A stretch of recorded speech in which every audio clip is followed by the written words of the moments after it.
Bonjour à tous, nous c'est Adrien et Virginie de Petit Costaud. On se retrouve aujourd'hui à Liverdun à côté de Nancy en Lorraine pour visiter la Piggy Brewing Company. Cette brasserie de la nouvelle génération craft est dynamique, originale et très créative. Si ça vous tente, c'est parti.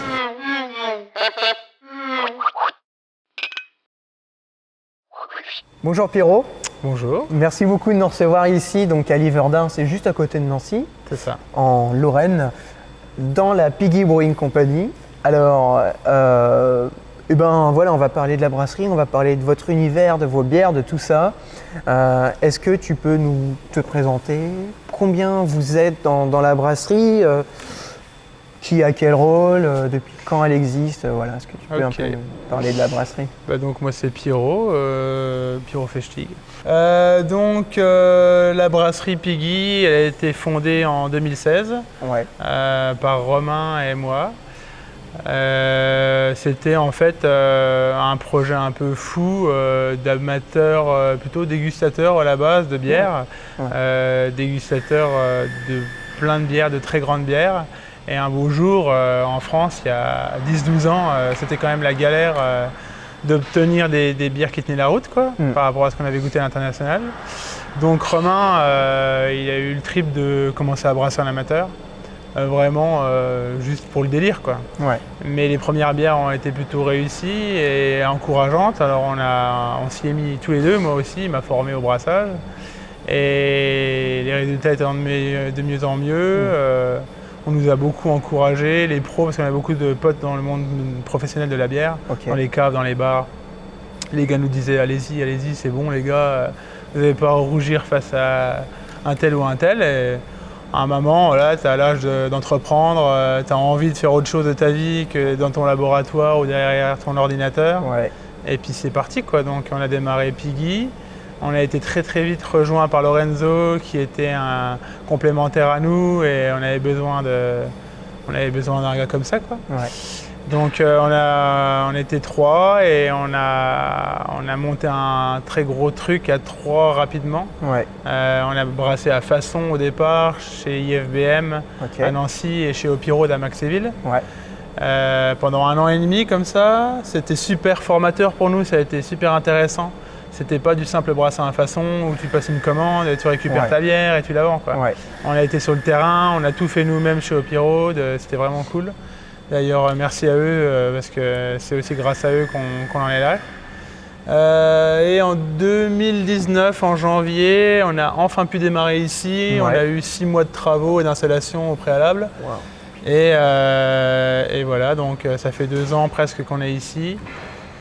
On monte en volume rapidement et on n'a toujours pas assez de cam pour fournir tout le monde. Pour assouvir tous les assoiffés. Ça c'est clair. Alors, tu vois, en se baladant un peu sur le site internet de la brasserie, nous on a vu un truc tout de suite qui nous a marqué, c'était la philosophie des gros, des gorés. Qu'est-ce que c'est finalement la philosophie des gros? Qu'est-ce que...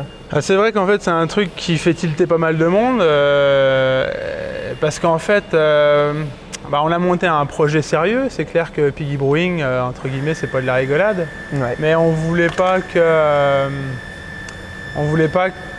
les gens croient que c'était trop sérieux et qu'on n'était pas fun.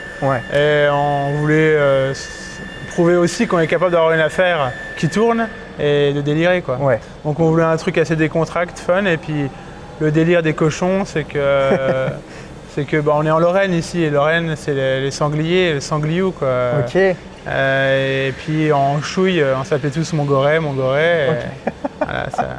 Et oui, parce que du coup, sur toutes les bouteilles, maintenant les canettes de Piggy, on retrouve ce petit cochon qui change de profil à chaque fois et qui s'adapte à la bière aussi. Ouais, c'était plus ou moins involontaire parce qu'au départ c'était Piggy Brewing Company à l'anglaise parce que les brasseries qui nous avaient fait rêver étaient principalement anglophone, et donc c'est un petit clin d'œil à nos premiers coups de cœur.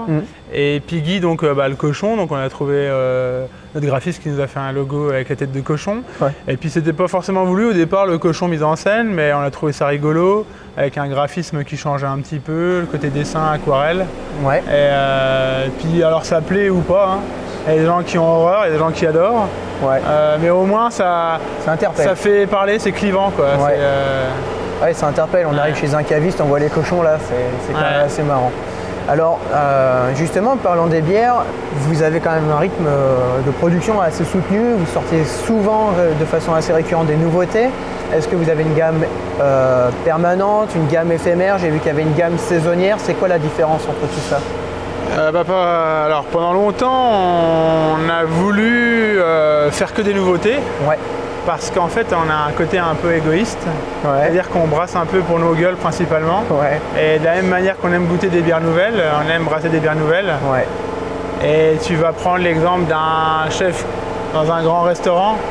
Il ne va pas s'amuser tous les jours à faire le même repas. Plat, toute l'année. Voilà, il faut varier les plaisirs. Donc nous, on a longtemps fait toujours des bières nouvelles. Et puis un jour, on a été un peu rappelé par la demande, entre guillemets. Et puis nous, qui avions quand même envie de se dire, bah tiens, on va faire une ou deux bières en gamme fixe. Ouais. Mais alors, c'est pas évident parce qu'il faut faire gaffe à avoir une gamme trop large Oui. qui va te bloquer tes fermenteurs et t'empêcher de faire des nouveautés. Et oui, te stopper dans la créativité. Et voilà. Et puis il faut aussi avoir des bières abouties dont tu es fier et que tu vas pas te dire tiens dans 6 mois non celle-là je la veux plus quoi. Ouais. Et peut-être qu'il nous a fallu quelques années pour arriver à ce stade, même si on a fait des bonnes bières assez rapidement. Ouais. Voilà, pour avoir un produit fini où on s'est dit bon bah celle-là elle peut rester quelques années. Voilà. Et puis il y a les saisonnières comme tu l'as dit, les saisonnières, des coups comme la Paradise Pepper qu'on a testé, qui ont bien plu. Et qui c'est vrai, le profil correspond bien à une période de l'année, quoi. Le printemps, début d'été, tu as envie de te boire une petite Paradise en terrasse. Ouais. Et on s'est dit, ouais, c'est con, nous-mêmes on a envie d'en reboire, donc autant en refaire, quoi. Ouais. Donc une fois de plus, c'est pour nous et les gens aiment bien, donc ça tombe bien, quoi. Ok, en plus tu peux, c'est pas une permanente, c'est une saisonnière, donc quand elle revient, tu peux peut-être modifier des choses qui t'ont moins plu, l'améliorer. On reste des amoureux du... Comment dire, on aime perfectionner nos bières et on va profiter d'une année sur l'autre à modifier 2-3 petits trucs qui vont jamais changer fondamentalement la bière. On va dire que la plupart des gens vont pas s'en rendre compte, mais nous on arrive à monter progressivement en qualité et puis ça nous fait plaisir, quoi. L'âme quand même de la brasserie, maintenant, même si vous avez une gamme plus permanente, c'est quand même, comme tu le disais, la création, chercher des choses qui vous plaisent. Où est-ce que vous allez chercher toute cette créativité pour sortir des choses? Il y a même des gens maintenant, des amateurs, moi j'en fais partie, qui s'inspirent de vos recettes pour faire des choses. Où est-ce qu'on va chercher l'inspiration comme ça? Je pense que c'est comme dans tout corps de métier. Je parlais de la cuisine, mais ça peut être aussi l'architecture, l'art en général, un peu tout et n'importe quoi. C'est propre à chacun d'avoir des idées, d'essayer de soit réfléchir, soit elles viennent toutes seules, de se concerter. C'est aussi en goûtant d'autres produits que tu t'inspires. C'est comme dans la musique, il n'y a pas grand monde qui crée des vraies choses en musique. Tout le monde reprend, s'inspire en fait. C'est pas péjoratif, hein. On s'inspire et puis des fois on fait des trucs un peu loufoques pour triper. Mais l'inspiration, c'est vraiment pas un problème. C'est comme pour les étiquettes. On nous a dit ouais, mais les étiquettes, à un moment, vous arriverez plus à en faire des nouvelles, trouver des nouveaux noms, c'est pas possible. Si, je veux dire, je suis pas je suis pas un ordinateur, mais il y a moyen de. Finalement, la créativité, elle n'a pas forcément de limite quand on sait s'inspirer de choses et qu'on est passionné du truc. Tu vois, on parlait des bières, c'est vrai que. Il y a une bonne attirance aussi Moi, je me rappelle, j'ai commencé Piggy avec des bons gros stouts, tu vois, des bons gros impériaux. Ça, c'est plutôt une bière de Noël, du coup. Quelles sont les bières, dernièrement, un peu loufoques, comme tu disais, que tu as retenues? Que j'ai retenues de chez nous, d'ailleurs? Oui, de chez toi. Et malheureusement, dernièrement, on a beaucoup moins de bières loufoques. Parce que, pour plusieurs raisons. Déjà, il y a le côté Covid. Covid, on a été confronté à une baisse drastique des volumes parce qu'on travaille à 70% avec les bars et en grande partie au fût. Nous, c'est plus de 50% de la prod, les fûts. Donc, à un moment, tu revois ta copie en termes de volume et puis en termes de profil aromatique. Parce que autant je suis le premier à délirer à faire l'Insteiner acide et fumé, autant en Covid, les gens, ils veulent pas ça, quoi. Ils veulent du houblon, ils veulent plutôt du Kitabass. Et on peut comprendre, surtout quand tu es bloqué chez toi et que tu peux rien faire d'autre.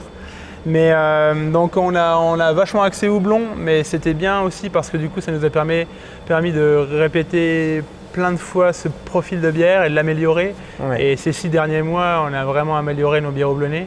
Oui, c'est vrai que vous avez travaillé beaucoup sur des IPA, des NEPA. Ouais. Et puis aussi, à un moment, on a été sous-dimensionné, donc on avait 5 fermenteurs, on avait une capacité de prod de maximum de 2000 hectos, ce qui était beaucoup trop petit, ce qui paraît énorme pour plein, mais pour nous c'était trop petit. Donc on a été obligé de mettre le paquet sur les bières qui partaient, parce qu'il fallait de la trésorerie, quoi. Et ouais. Mais là, on a des nouveaux fermenteurs et on a hâte de reprendre des petites curiosités, des choses qui, je parlais de bières clivantes. Ouais. C'est totalement ça. Il y a des mecs qui m'ont envoyé des photos ou des vidéos de mes bières qui foutaient aux chiottes parce qu'ils trouvaient que c'était de la merde. Ah ouais. Mais ouais, pourquoi pas? Je veux dire, tous les goûts de la nature. Et des fois, je délire en disant tout le monde ne peut pas avoir bon goût. Ouais. Mais voilà, je conçois totalement qu'il y a des bières qui passent pas avec certaines personnes. Mais nous, on s'en est toujours un peu foutus parce qu'on ne sera jamais capable d'alimenter la terre entière. Non, ouais. Donc, à un on moment, fait pas des bières pour tout le monde. Voilà. Il ne faut pas faire n'importe quoi, mais il faut pouvoir faire ce qu'on veut, quoi. Ouais. Et ben écoute, sur ces belles paroles, je te propose de passer sur une déguste. Ouais, bah allez. Allez, c'est parti. Alors Pierrot, on passe maintenant à la dégustation. Qu'est-ce que tu as décidé de nous faire goûter aujourd'hui? Bah aujourd'hui, on va goûter Abricot Trip, qui est une collab avec la Biérothèque Toulouse. Ok. Donc un bar qui cartonne pas mal et qui s'est lancé dans une série de collabs, dont là c'est la 2e, on en a une 3e en cuve. Oh, trop bien. Je sais pas si c'est une surprise, donc pour l'instant j'en parle pas de cette 3e, pas devant les caméras. Donc Abricot Trip, qui est une, alors attention, accrochez-vous, Imperial Pastry Gauze. Ok. Abricot, vanille. Oh. Donc comme c'est pastry, forcément il y a un peu de lactose. Ok. Et gauze, il y a un peu de sel, et c'est du sel rose de l'Himalaya qui a été utilisé pour la recette là. Ouais. Alors pour ceux qui ne connaissent pas, une gauze déjà on va partir sur la base du style. Gauze c'est une bière qui est acidulée, qui est salée, c'est ça? Ouais, c'est un vieux style allemand, la gauze, qui est acidulée, salée. Ok. Et peut-être même qu'il y a un peu de coriandre. Oui, il me semble qu'il y a. Mais nous on n'en met pas. D'accord. Ouais. Et le côté pastry, ça c'est. Pastry, c'est le côté gourmand, le côté un petit peu gâteau moderne, de pas mal de bières qui sont sorties avec le côté gâteau, lactose, vraiment doudou, gourmand.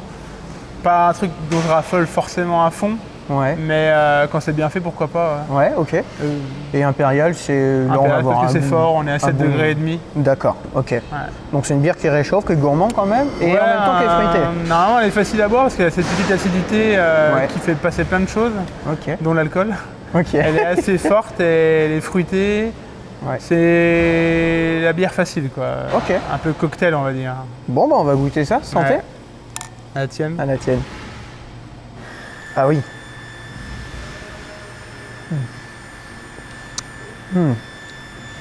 Waouh, c'est impressionnant. On a voulu un truc dans l'équilibre. Ouais. Un peu comme si tu buvais un nectar d'abricot. Ouais. Un peu plus acidulé, avec une petite touche de sel. Chose qui assez gourmande, mais facile à boire. Ouais, mais je vois ce que tu veux dire sur le côté nectar d'abricot. Dans le nectar, tu as ce côté un peu onctueux, un peu gras, un peu voilà. Et l'acidité est bien maîtrisée pour pas que ce soit gênant. C'est ça. On sent bien le fruit, hein. Bah là, on est à... On n'est pas loin des 400 grammes par litre. Ah ouais. Ouf, ouais. Ça, c'est une bière bien fruitée. Ouais. Ça, c'est vraiment intéressant. La pointe de sel est bien présente. Juste ce qu'il faut, pas trop, tu vois. Pour pas que ce soit... Ça reste un dessert. C'est pas la... Oui. En fait, c'est le petit kick de sel qui va rehausser un peu toute l'aromatique. La vanille, ça aide à faire ressortir la vanille. Ça rehausse le côté pâtissier. Mais c'est clair que si c'est trop salé et qu'il faut boire une deuxième bière pour se désoiffer, c'est clair. Craint, quoi. Bah, c'est bien, mais bon, pour le foie, c'est moins bien. C'est clair. Alors là, du coup, il y a d'autres bières. C'est la Pick Me Up et Heroica. Ça, c'est des bières qui font partie de votre gamme permanente, c'est ça? Alors la gamme fixe qui se décompose en 3 bières actuellement avec carte blanche qui n'est pas là parce qu'on la bouteille lundi prochain. D'accord. Pick Me Up qui est une petite American Pale Ale à 4,5, full citra. Ok. Et Heroica qui est une IPA un peu dans la tendance on va dire moderne C'est pas tout à fait une New England parce qu'en fait, elle n'a pas cette rondeur et douceur que les New England actuelles ont. Elle reste un peu sèche et une amertume qui, même si elle est équilibrée, une amertume plus prononcée qu'une New England. Tout à fait. Donc, mais elle reste bien trouble. Donc c'est un espèce d'hybride moderne. Ouais, ok. Et du coup, avec 4 houblons différents. Ouais. Je vais pas te les sortir là maintenant parce que j'ai peur de me planter et d'avoir l'air con. Ouais, non mais c'est un cocktail de fruits mais je déjà. sais qu'il y a QAnut, Citra Cascade et peut-être bien Cassimco dedans. Ok. Et là, les autres, là, on est sur une bière acidulée framboise, c'est Ouais, alors on avait tripé avec la série Ich bin ein Porciner et c'était notre série des Berliner Weiss. Alors Berliner Weiss qu'on a quasiment fait que tout aux fruits. Ouais. Parce que ça marche quand même pas mal et puis ça marche l'été c'est assez top. Rien que la couleur, la première Berliner Weiss qu'on a fait, c'est une collab avec Carlo Ligman, une copine brasseuse de Blois, dans des coins de Blois. Et en fait, on a fait une framboise et quand ça s'est retrouvé sur les salons avec la bière rose, les mecs ils hallucinaient tous quoi. Et, ils cherchaient tous c'est où la brasserie qui a la bière rose, c'est où, c'est énorme. Rien que ça, la couleur, ça fait tilt. Et alors à l'époque on était à 100 grammes par litre, mais là on est monté à 330 grammes par litre. Ah ouais. 2 tiers de cerise, 1 tiers de framboise et c'est du bon jus de fruits, c'est parfait pour le petit déjeuner quoi. Ok. Là il y a l'heure noire, c'est ça? Alors l'heure noire, un petit stout à 7 degrés, l'heure noire plutôt équilibré, assez goûtu, avec une bonne texture, mais qui reste toujours facile à boire, équilibré. Et à part quelques cas particuliers, on aime ce côté équilibré. C'est reste aromatique, mais facile à boire, quoi. Ok. C'est important parce que si on ne peut pas en boire beaucoup, ouais, c'est dommage. C'est con, quoi. Et là, la dernière, c'est... Alors, la petite dernière, c'est la toute récente Terra Torba, qui n'est autre qu'une Terra Nera, donc un Imperial Stout à 10 degrés, vieilli en barrique de Kaolila. Kaolila qui est une distillerie écossaise sur l'île d'Islay et qui fait des whiskies fumés tourbés. Wow. Donc c'est sans concession, ça fait 10 degrés, c'est fumé, c'est pas à mettre dans tous les palais quoi. Ouais.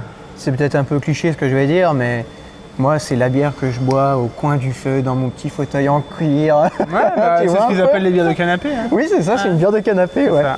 Tout à fait, à la fin de soirée là, pour digérer. Ah bah ouais, en apéro, en starter c'est violent. C'est violent je pense. Écoute, merci beaucoup Pierrot de nous avoir reçus et à toute l'équipe. J'espère qu'on se retrouvera bientôt. Bah pareil.